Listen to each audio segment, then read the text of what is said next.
day, beautiful people. This is Natalie Silva with Life Treasures and Golden Moments. Welcome back to my podcast. I hope everybody is making it out there, making it okay, and getting through each day. And I know we've had a rough season, and hopefully we'll see the rainbows shining before too long. Today I'd like to share a couple of things with you. I want to first share a story from a friend who called me the other day. She knows that I do this podcast monthly. And she was so excited because she's very spiritual too, also, like all of you listeners too. And she just had to share it with me. She was so excited. And with this pandemic going on, she's not able to leave her home. But she had a couple of friends that were going out, and they called and said, "Is there anything that we can do for you today?" And she said, "Well, she said, I'm really hungry for some fish. I'd love to have something to eat, for fish lunch or dinner or whatever." So they said, "Hey, well, listen, we'll go by the drive-by and pick you up some fish today." And she never eats fish that often. She's more of a chicken, beef gal. And so the gals went up to the drive-in at this fish restaurant, placed their order, and they were waiting for it to come out. And they happened to look across the street. It was kind of a deserted area with a chain-link fence. And they saw this old car pull up, and a man got out, and he had a little puppy, and it had a chain around its neck. And he took that little puppy, and he chained it up to the chain-link fence and drove off and left it there. He abandoned the puppy, and they were just mortified. Well, they were animal lovers, of course. And so right away, they went over and got the little puppy. And when they dropped the luncheon off to my friend, they said, "We have a surprise for you." And there was a little puppy. And so they rescued the puppy, and my friend couldn't take it because she has someone that lives with her that's allergic to animals right now. But she knew of someone that would take it right away. But the thing that touched her heart mostly it was like a God moment, God-like touch in your heart, a little God wink. She said, "I never get hungry for fish, and I just can't believe they called that day, that right time, and they were at the right place at the right time. And if I hadn't, maybe that puppy would have been there for a long time, and maybe nobody would have seen it." So it was like God said, "Okay, you need to have fish today." And because she did, a puppy was saved. But I thought that was kind of a unique story that I'd like to share with you, especially you animal lovers out there like me. So with that being said, I think we are put in certain places for certain reasons at certain times. And sometimes it's not coincidence. I think it's God talking to us like he did to my friend, putting the idea in her head that she had to have a fish dinner. And this is a story today that was written and authored by Tom Lenga, and it's called A Higher Purpose. And as Matthew said in 25:35, "I was a stranger and you invited me in." After 2 days of presenting seminars in New England, I made a mad dash to the airport, finding myself with a little time to share. I sat in the main terminal for a few minutes to relax. Although this tiny airport appeared to be fairly new, it was unusually empty for 4:30 p.m. on a weekday. From my vantage point, I counted 4 people. I sat idly for a few minutes, and then the woman who checked me in at the counter approached me by name and said, "I told you earlier that your seat was confirmed, but the flight before this one has been canceled. I can't guarantee that you'll get on, but it looks good so far." As the only standby passenger for this flight, I waited patiently. About a dozen confirmed passengers at the gates started to board the small plane. When I asked about my standby status, the woman hand-counting the tickets delivered the disappointing news. "All 19 seats are full, sir." Being a doubting Thomas of the first degree, I waited at the gate until the plane was actually rolling down the runway before I gave up and returned to the main terminal. For some reason, I wasn't terribly upset about missing the plane. I frequently tell my seminar participants, things happen for a reason. The universe is trying to tell us something, I thought. Okay, it's time to trust my own advice. Why am I here tonight? I sat down at one of the 4 wooden tables outside the airport's dining area and took an apple from my briefcase. Each bite made a conspicuous crunching sound.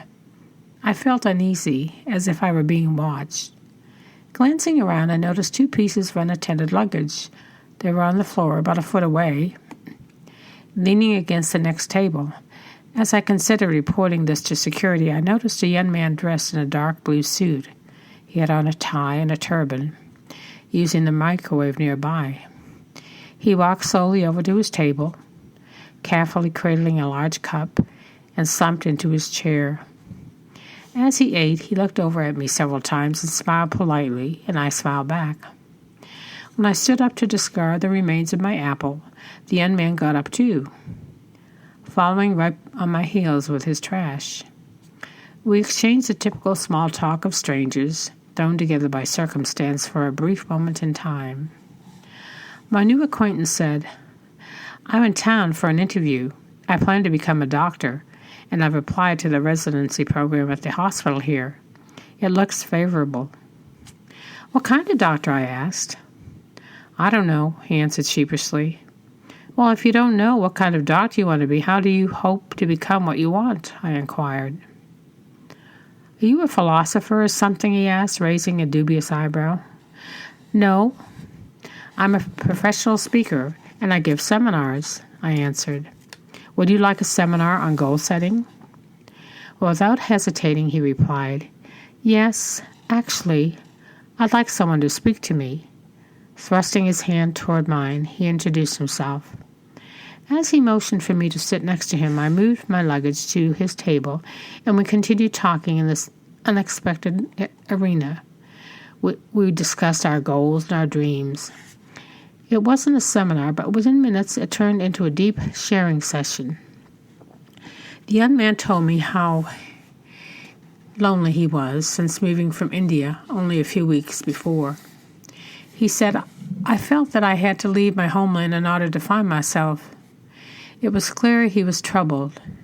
He confided his feelings that he said he rarely told anyone. He had broken off his engagement to a young woman in India shortly before their arranged wedding. He also revealed that as a young boy he had been sexually abused by one of his family servants.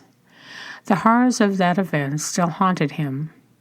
I marveled at this man's ability to share such confidences with a stranger.